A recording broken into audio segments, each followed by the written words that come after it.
राशिद रज़ा। इस वक्त मेरी हाज़िरी SS public school and coaching centre Khanpur Katra Muzaffarpur में। और आपको बताते चलो कि लगातार कई वर्षों से ये कोचिंग संस्थान एक अपना पहचान बनाता हुआ नजर आ रहा है। इस कड़ी में आपको बताते चले कि बिहार विद्यालय परीक्षा समिति पटना द्वारा आयोजित मैट्रिक परीक्षा का जो परिणाम बीते दिनों घोषित हुआ है, उसमें 2 दर्जन से अधिक छात्र छात्राओं ने तो प्रथम श्रेणी से पास की है। वहीं 2 छात्रा ने 400 से अधिक अंक लाए हैं। इसके बाद से कहीं ना कहीं परिवार सहित कोचिंग संस्थान में खुशी के माहौल है। और आपको यह भी बता दूं कि एक छात्रा है जो रोमानी 30 में भी उनका सिलेक्शन हुआ है। इस कड़ी में देखिए क्या कुछ कर रहे हैं छात्र छात्रा सहित यहाँ के शिक्षक को। देखिए इस रिपोर्ट को।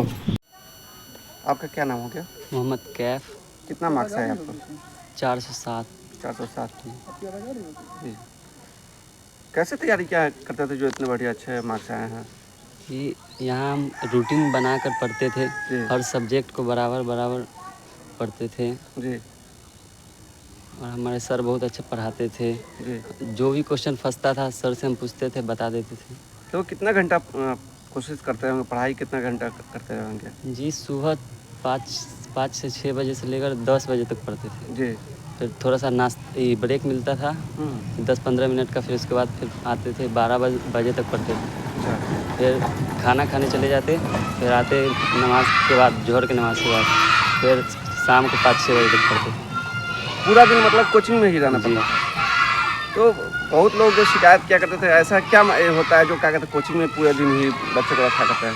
जी, यहाँ रहने से पढ़ते थे, नहीं तो घर पे पढ़ने का मन माहौल नहीं होता है। जी, यहाँ पे शांति मिलती है, एकांत रहता है, इसलिए ज़्यादा मेहनत लगती है। घर पे खेलने उलने का मन चला जाता है। जी जी।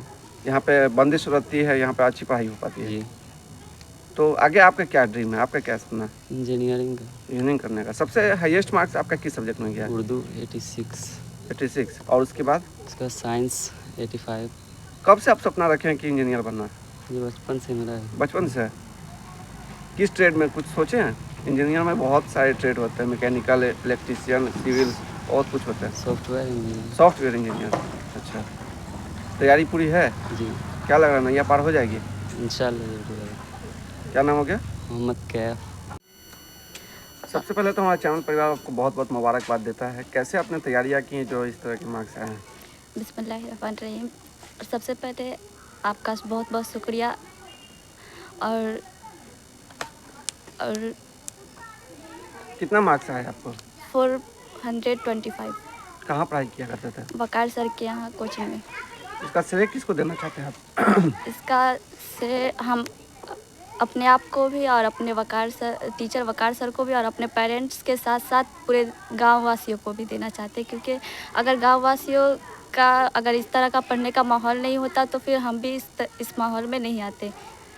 तो काफ़ी देखा जाता है कि महिला को जो है गी निगाह से देखी जाती है। ऐसी स्थिति में कैसे अपने हिम्मत जुटाई और यहाँ तक आने की कोशिश की? हमारे गांव में तो वैसा नहीं है, महिलाओं को जी जी सेम लेकिन कुछ देर के लिए होता है ना, जैसा माहौल बना हुआ उसको देखते हुए काफ़ी कठिनाई का सामना करना पड़ता था। ऐसे में कैसे आप देखें? ऐसे में हमारे पेरेंट्स ने खूब अच्छे से फ्रीडम दिए हुए थे, आज़ादी दिए हुए थे, सपोर्ट किया है, माता पिता सपोर्ट किया है। और आगे बनना क्या है आपको? हमें आगे डॉक्टर बनना है और साइंस में बायोलॉजी के साथ पढ़ना है। समाज की सेवा करनी है आपको। कितना सबसे ज़्यादा किस सब्जेक्ट में आपको हाईएस्ट मार्क किया है?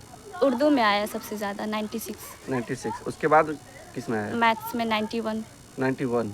तो 91 आया तो लोगों की माइंड होती है कि मैथ से हम कुछ आगे बढ़े, तो आप ऐसा क्यों सोच लिए जो क्या कहते हैं नहीं, मेरा ड्रीम ही बचपन से था डॉक्टर बनने का। बचपन से शौक था? तो क्या आगे प्लानिंग खुली रहेगी? साइंस लेना है और उम्मीद है नैया पार होगी? जी इंशाल्लाह। क्या नाम होगी आपका? शफक जहां। तो आपके सर से मैंने बात करने की कोशिश की है, तो उन्होंने कहा कि आपका रहमानी 30 में भी सिलेक्शन हो गया। कैसे आप तैयारी किए हैं जो उसमें भी सिलेक्शन हो गया? उसमें भी वकार सर का फुल सपोर्ट था। और रहमानी 30 मतलब 9th क्लास में उसमें कुछ ज़्यादा क्वेश्चन होता है, तो 9th क्लास का हम पढ़े हुए नहीं थे, इसीलिए वकार सर के यहाँ पे आए थे। तो कॉन्फिडेंस यहीं से क्लियर हुआ या फिर पहले ही से माइंड सेट था कि रहमानी 30 या अलीगढ़ जामिया वगैरह में जाने का ही था? यहाँ आने के बाद इस तरह का माइंड बना? यहाँ आने के बाद सर का गाइडलाइन है? जी, उसके सर का भी और पेरेंट्स का भी था। पेरेंट्स भी सोचे हुए थे कि रहमानी ठट्टी और जामिया अलीगढ़ निकाल लेना, तो उसमें थोड़ा आसानी हुआ आपको पढ़ने के लिए। तो अब उम्मीद है कि आगे इस तरह के और भी अच्छे प्रदर्शन होते रहेंगे। इंशाल्लाह। सबसे पहले तो चैनल परिवार बहुत बहुत मुबारकबाद देती है। सर क्या कहेंगे, पिछले साल तो काफ़ी देखा जा रहा था कि काफ़ी अच्छे प्रदर्शन थे, इस बार भी देखेगा, लेकिन 2 ही बच्चे, ऐसा क्या हुआ? सबसे पहले बहुत बहुत शुक्रिया आपका और आपके तमाम ऑडियंस का। अस्सलामु अलैकुम वरहमतुल्लाहि वबरकातुहू। पिछली बार जो आपको भीड़ दिखा था उसमें 400 प्लस वाले बच्चे भी थे और फर्स्ट डिवीज़न वाले भी बच्चे भी थे। जी। इस बार हमने सोचा है कि नहीं, भीड़ दिखाना मकसद नहीं है, थोड़ा सा क्वालिटी इम्प्रूव किया जाए, और इसलिए मैंने सिर्फ 400 वाले बच्चों को ही यहाँ पे रखा है, ताकि जो जूनियर बैच के बच्चे जब इसको देखेंगे, जो अभी 10th क्लास में पढ़ रहे हैं, तो उनके अंदर भी हौसला आएगा कि हम कैमरा के सामने सर के तभी आएंगे जब हमको 400 नंबर हासिल होगा, तो फिर वो मेहनत करेंगे 400 के लिए। और फर्स्ट डिवीज़न पे कैमरा आपको उसका नहीं मिलेगा। और ड्रीम है कि अगले साल कम से कम 8 से 10 बच्चे 400 प्लस मार्क्स लेके आएंगे। कैसे तैयारी करवाते हैं जो बच्चे इतने अच्छे कॉन्फिडेंस होकर के बोल भी रहे हैं, लिख भी रहे हैं और अच्छे प्रदर्शन भी कर रहे हैं? सर बच्चे बता ही चुके हैं, रूटीन वाइज हर एक सब्जेक्ट को बराबर वैल्यू दे करके पढ़ाई करते हैं। ये नहीं है कि अगर हिंदी है तो इस पे ध्यान कम देंगे, उर्दू है तो ध्यान कम देंगे, सिर्फ दिन रात मैथ्स ही बनाएंगे, पता चला मैथ्स में 90 आ गए और उर्दू में फेल हो गए। तो ऐसा भी नहीं करना है। हर सब्जेक्ट को बच्चों को बराबर रूटीन के साथ, जैसा कि बच्चे बता भी रहे थे कि 5 साढ़े 5 बजे यहाँ पे आते थे, तो सही बात है, 5:30 बजे आते थे। 1 घंटा सबसे पहले उर्दू का क्लास चलता था, उर्दू पढ़ाई, रिवीजन, ये सब हुआ। उसके बाद 1.5 घंटा साइंस पढ़ते थे, उसके बाद 2 से 2.5 घंटा मैथ्स बनाते थे। फिर इन लोगों को ब्रेक मिलता था घर जाने का लंच के लिए। फिर लंच से जब वापस आते थे तो SST और हिंदी का क्लास चलता था उस वक्त। इस तरह से पूरा रूटीन बना करके बच्चे जब मेहनत करते हैं तो अच्छा रिजल्ट आता है। सर गांव में काफ़ी चर्चाएं हो रही है, जो क्या कहते हैं, आप बच्चों को पीटते हैं, फीस ज़्यादा लेते हैं, इस तरह की चर्चाएं हो रही है क्या? सर पिछले साल भी बच्चे आपके सामने थे, आज भी बच्चे हैं जी। हर बैच में 50 प्लस का रहता ही है गैदरिंग। देखिए जहाँ तक रही मारने की बात या फीस ज़्यादा लेने की बात, तो देखिए फ़ी बहुत ज़्यादा नहीं है हमारा।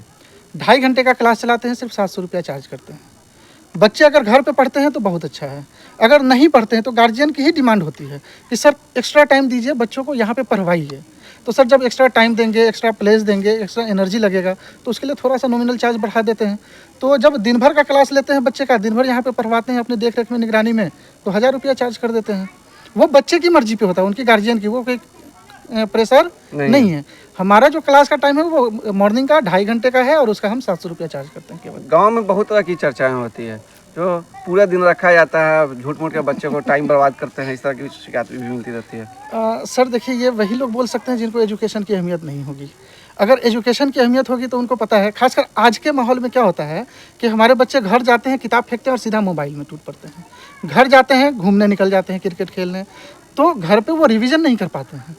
तो मजबूरी है कि हमको यहाँ उनको बिठा के रखना पड़ता है और अपने सामने उनसे पढ़ाई करवाई जाती है। यही कारण है कि आप 50 में 40, 25, 30 बच्चे को फर्स्ट डिवीज़न देखते हैं हमारे यहाँ।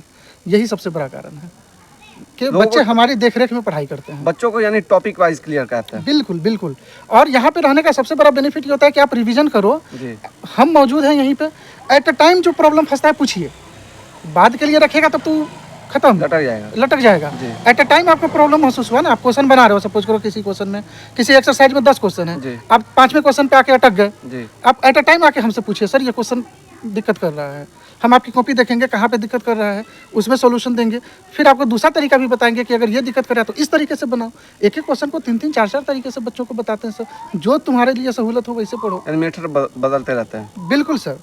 तो बच्चों को यानी कॉन्सेप्ट क्लियर हो जाएगा तो सारा क्लियर हो जाएगा सर। सर कॉन्सेप्ट का तो ये आलम है कि देखिए बिहार बोर्ड अब बहुत स्मार्ट हो गया है। पहले वो आपका मेमोरी चेक करता था कि आप कितना रटते हैं और उसके अकॉर्डिंग क्वेश्चन पूछता था, लेकिन अब वो आपका IQ चेक करता है, आपकी इंटेलिजेंसी चेक करता है। अब वो रटा नहीं देखता है। आपको याद होगा, अगर आप साइंस का क्वेश्चन पलटे हैं तो इस साल एक क्वेश्चन पूछे हुआ था कि अवतल दर्पण के मुख्य अक्ष पर अनंत से दर्पण की ओर एक चींटी रेंग रही है। समझ रहे हैं? बच्चा तो चींटी देखेगा और भागेगा कि चींटी रेंग रही है। हमको तो कभी क्लास में टीचर पढ़ाया नहीं, किताब में कहीं पे लिखा ही नहीं है कि किसी दर्पण के किसी मुख्य अक्ष पर चींटी रेंग रही है, या घोड़ा दौड़ रहा है, या गाय घास चल रही है। लेकिन अगर बच्चे का कॉन्सेप्ट होगा तो वो न चींटी देखेगा, न रेंगता हुआ देखेगा, वो सिर्फ देखेगा प्रतिबिंब की प्रकृति क्या दिया है और उसके अकॉर्डिंग बिंब की स्थिति बता देगा। तो बच्चे का कॉन्सेप्ट क्लियर होना बेहद जरूरी है। बच्चों को एबिलिटी एकदम एबिलिटी, उसका थिंकिंग पावर डेवलप होना चाहिए सर। काफ़ी प्रेरणा देते हैं बच्चों को कि कैसे तैयारी करनी चाहिए, इन सब बातें भी बताते हैं। बिल्कुल सर, बिल्कुल। क्वेश्चन का पैटर्न कैसे बदलेगा, तो आपको कैसे किसी क्वेश्चन के बारे में सोचना है। सर मैथ्स बनाना आसान है, मैथ्स बनाना बहुत मुश्किल नहीं है, या साइंस का क्वेश्चन बहुत मुश्किल नहीं होता है, क्वेश्चन को समझना मुश्किल होता है। मेरा मानना है कि अगर कोई क्वेश्चन आपको पता है तो आपको उसका आंसर भी पता होगा। आंसर नहीं पता इसका मतलब आपको क्वेश्चन ही नहीं पता है। तो हम पहले क्वेश्चन से अवेयर कराते हैं बच्चों को कि ये क्वेश्चन क्या है और क्वेश्चन पढ़ने का तरीका क्या है, कैसे आप क्वेश्चन पढ़ो तो कितना हिस्सा अंडरलाइन करो, कैसे स्टेप वाइज आप आगे बढ़ोगे तो क्वेश्चन आपका आसानी से बनता चला जाएगा, नहीं तो आप फंस जाओगे सर। शहर से लेकर गांव तक काफ़ी संख्या में कोचिंग है, लेकिन देखा जाता है कि बच्चों को सिर्फ मैथ साइंस पर फोकस किया जाता है, लेकिन आपके यहाँ तो देखा जाता है कि सारे विषय पर फोकस किया जाता है। ऐसा माइंडसेट कहाँ से किया आपने? सर आपको पता है कि लॉकडाउन से पहले मैं मुजफ्फरपुर में भी कोचिंग चलाता था और वहाँ डिप्लोमा का बैच भी चलते थे हमारे, और काफ़ी बड़े 2 ब्रांच थे, एक चंदवारा में ब्रांच था और मिठनपुरा में भी हमारा ब्रांच था। लॉकडाउन की वजह से वहाँ तो सब कुछ सत्यानाश हो गया, सारा बर्बाद हो गया। हम लोग मजबूरी में वहाँ से बंद किए। अब बंद करके कितना दिन तक वहाँ रेंट पे करते, तो घर वालों ने कहा कि सारा सामान उठा के घर ले आओ। जब सेकेंड वेव आया लॉकडाउन का तो चांस था नहीं कब खुलेगा नहीं खुलेगा, तो घर वालों का मशवरा हुआ कि यहीं शुरू करो, जो ही 2-4-10 बच्चों से काम शुरू हो। 2-4-10 बच्चों से ही शुरू हुआ। पहले बैच में 9 बच्चे थे सर, 7 का फर्स्ट डिवीज़न था, 2 का सेकंड डिवीज़न था। दूसरे बैच में 42 हुए सर, 31 बच्चा उसमें से फर्स्ट रहा। तीसरे बैच में सर 65 के आसपास था, उसमें 40 से ज़्यादा बच्चे फर्स्ट डिवीज़न थे। इस बैच में सर 51 बच्चा था और 25 बच्चे से ज़्यादा जो है फर्स्ट डिवीज़न है। यानी हर बैच में तो देखा जा रहा है 50% प्लस ही हो जा रहा है। 50% से ज़्यादा फर्स्ट होगा सर। सेकेंड थर्ड या फेल बच्चे तो बहुत नॉमिनल, और मेरी कोशिश है कि फेल तो कोई होना ही नहीं चाहिए। जो 2-4 बच्चे इस साल हुए हैं मैं उनकी गार्जियन से माफ़ी मांगता हूँ, कहीं ना कहीं हमारी कोशिश में कमी रह गई होगी तभी वो बच्चे हमारे फेल हुए हैं। हम उसको सॉर्ट आउट करेंगे और इंशाल्लाह अगले साल वो बच्चे और ज़्यादा अच्छे नंबर से पास करेंगे सर। बच्चों की अब ड्रीम है इन लोग की डॉक्टर बनने की, तो एक बता रहे हैं इंजीनियर साहब बनने की, तो ऐसे में सर तो बच्ची से आप ज़्यादा पूछे नहीं इसलिए आपको कम बता पाई। उसका ड्रीम डॉक्टर बनने का है और उस ड्रीम का एक स्टेप वो ले चुकी है सर। ले चुकी है जी? कैसे? रहमानी 30 में उसका सिलेक्शन हो चुका है। अच्छा, पटना। कब? और सर 2 दिन पहले एग्जाम था। अच्छा जी, और अभी ये इसका ड्रीम जामिया या अलीगढ़ से +2 करने का है और उसके लिए प्रिपरेशन कर रही है। अच्छा। अभी उसी लिए प्रिपरेशन के लिए आई हुई थी, क्लासरूम से इन लोगों को बुला के आपसे मिलवाया गया है। तो ये दोनों जामिया अलीगढ़ के लिए भी तैयारी कर रहे हैं। यानी अब से ही आपने जोड़ दिया उसमें? बिल्कुल सर, बिल्कुल बिल्कुल बिल्कुल। देखिए सर, हम भी ISC पढ़ाते हैं यहाँ, लेकिन यकीनन अगर किसी बच्चे का ड्रीम नीट है तो अलीगढ़ उसको माहौल देगा सर, जामिया उसको वो माहौल देगा, वैसे बच्चों से कंपटीशन करवाएगा। जब उस माहौल में पढ़ेगी तो खुद ब खुद आगे का रास्ता उसको दिखना शुरू हो जाएगा। सर हम सिर्फ 10th का इरादा लेकर के नहीं यहाँ कोचिंग खोले थे और नहीं बच्चों को पढ़ाते हैं। मेरा ड्रीम है कि हम तो कुछ कर नहीं पाए अपनी लाइफ में, लेकिन जो मेरा स्किल है, मेरे स्किल से मेरे बच्चे फ़ायदा उठाएं और गाँव का, अपने माँ बाप का नाम रोशन करें। क्या परिचय हो गया सर? सर मेरा नाम वकार आलम। लोगों से अपील क्या करेंगे सर? सर लोगों से अपील बस यही करेंगे जी कि एक बार मौका दे के देखिए, अपने बच्चों को 1 हफ्ता भेज कर देखिए। अगर मेरी पढ़ाई उनको समझ में नहीं आती है फिर आप जो कहेंगे सर उस शिकायत को दूर किया जाएगा। लेकिन बिना मौका दिए, बिना जाने आप इन्वेलप भी नहीं देखे और मजमून समझ जाएंगे, ये पॉसिबल नहीं है।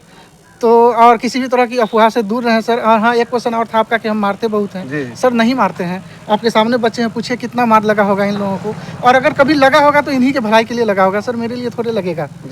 हम ये थोड़े कहे होंगे कि मेरे घर में चलो झाड़ू लगा दो नहीं तो मारेंगे। हम तो यही कहेंगे ना, होमवर्क करके लाओ ना, अच्छा पढ़ो। सोच कर देखिए, अगर सारे बच्चे उतना पढ़ लिए होते तो आज यहाँ पे 10 बच्चे होते, कम से कम 20 बच्चे होते, जिसका 400+ मार्क्स होता। आज इनके माँ बाप को कितना प्राउड महसूस हो रहा होगा। हमारी कोशिश है कि सारे माँ बाप को वैसा ही प्राउड महसूस हो, सारे बच्चे अच्छा करें। यानी आगे की रणनीति 10+ लोगों की जो है 400+ की आपकी उम्मीद है? एकदम सर, 10 बच्चे का 400+ में इंशाल्लाह नाम आएगा अगले साल, आप देखिएगा। और आप ही इंटरव्यू करते हुए रहेंगे उन लोगों का भी, जैसे पिछले साल आप थे, आज भी आप हैं, अगले साल भी आप ही रहेंगे इंशाल्लाह, और ज़रूर इंटरव्यू करेंगे। क्या आप कोचिंग का क्या नाम रखे हुए sir? SS academy sir. SS academy. और साथ में स्कूल भी चलता है। देखिए बच्चे प्रेयर में हैं, 9 से 2 स्कूल का टाइमिंग है। रमज़ान की वजह से 9 से 1 चल रहा है, फिर रमज़ान के बाद 9 से 2 चलेगा। लोकेशन क्या हो गया सर? सर लोकेशन खानपुर कातिब लाल बाबू के घर के पास है, और सबसे आसान लोकेशन है कि आइडिया टावर के ठीक सामने। तो क्या सब विशेष सुविधा आपके यहाँ है? सिर्फ 9th-10th के बैच ही चलते हैं या फिर जो तैयारियाँ होती है विभिन्न प्रतिष्ठानों के लिए उन सब के लिए भी करवाते हैं आप? सर सारा सुविधा है, सिर्फ 9th-10th ही नहीं सर, पहला क्लास से लेकर के 12th क्लास तक का हमारे यहाँ कोचिंग की सुविधा है। सबका अलग अलग टाइमिंग है, अलग अलग टीचर हैं। स्कूल भी की भी सुविधा है, इंग्लिश मीडियम की स्कूल है जिसके अंदर 7 टीचर हैं, कोचिंग में लगभग 4 टीचर हैं और सबका अलग अलग तरीके से तैयारी होती है। बात करें अगर सीनियर क्लास की तो देखिए कोई भी कॉम्पिटिटिव एग्जाम जो है अगर 10th बेसिस पे है तो उसमें से 9th 10th दोनों से पूछता है, या 12th बेसिस पे है तो 11th 12th दोनों से पूछता है। तो यकीनन बात है कि अगर बच्चे को तैयारी करवा रहे हैं आप उस लेवल पे तो आपको 9th भी उतना ही अच्छे से पढ़ाना होगा, समझ रहे हैं। तो मेरे यहाँ 9th में भी सारा सब्जेक्ट पढ़ाया जाता है, including Urdu, Hindi, SST, science, math, सारा सब्जेक्ट, इंग्लिश। 10th में भी सारा सब्जेक्ट हम लोग पढ़ाते हैं। 10th में जब बोर्ड नज़दीक आता है तो यकीनन बोर्ड को फोकस ज़्यादा करते हैं। जो बच्चे आगे पढ़ने के इच्छुक होते हैं, जैसे इन लोगों को रहमानी अथॉरिटी, जामिया अलीगढ़ की तैयारी करना होता है, तो 10th के एग्ज़ाम के बाद हम जामिया अलीगढ़ की तैयारी का भी एक बैच चलाते हैं और साथ ही साथ इंग्लिश का भी एक बैच चलाते हैं जिसमें बेसिक इंग्लिश, ताकि बच्चे जो आगे पढ़ने जाएंगे तो इंग्लिश में उनको परेशानी ज़्यादा महसूस नहीं हो। बिहार के बच्चों को काफ़ी देखा जाता है इंग्लिश वीक होता है, ऐसे में उन लोगों को कैसे प्रेरणा देता है? बस इसी वजह से उन लोगों के लिए इंग्लिश का एक बैच चलाते हैं सर, और बहुत नॉमिनल चार्ज रखते हैं इंग्लिश के बैच का सर, ताकि गरीब से गरीब बच्चा भी अफोर्ड कर सके। इवन कि आपको बिलीव भी नहीं होगा 350 ओनली लेते हैं सर इंग्लिश के बैच का। अच्छा जी, कारण क्या है कि सर अपने ही समाज का बच्चा है और अगर आगे पढ़ना है तो उसको इंग्लिश अच्छी होनी बहुत ज़रूरी है। बिल्कुल ज़रूरी है। और इंग्लिश अच्छा नहीं होगा तो आगे कुछ कर नहीं पाएगा। तो इंग्लिश उसका ज़्यादा से ज़्यादा बच्चे का अच्छा इंग्लिश हो जाए, बस इसके लिए ये बैच चलाते हैं। कॉम्पिटिटिव फी क्या रखे हुए हैं कॉम्पिटिटिव एग्जाम की तैयारी? नहीं सर, अगर हमारे यहाँ से कोई बच्चा 9th 10th किया है तो ये हमारी जिम्मेदारी है कि हम उसको कंपटीशन की तैयारी करवा के उसका कंपटीशन निकलवाएं। तो इसके लिए कोई चार्ज नहीं लेते हैं सर, ये फ्री ऑफ कॉस्ट सेवा है हमारे बच्चों के लिए। ये तो सबसे अच्छी बात, निःशुल्क सेवा। जी, निःशुल्क सेवा है ये, क्योंकि अगर बच्चे हमारे यहाँ 9th पर हैं, हमारे यहाँ 10th पर हैं, तो आगे उसके कंपटीशन की तैयारी कराना हमारी जिम्मेदारी है। जामिया अलीगढ़ निकले उसके लिए मेहनत करना हमारी जिम्मेदारी है सर। अब उसके लिए चार्ज नहीं लेंगे सर, उसके लिए कोई चार्ज नहीं है।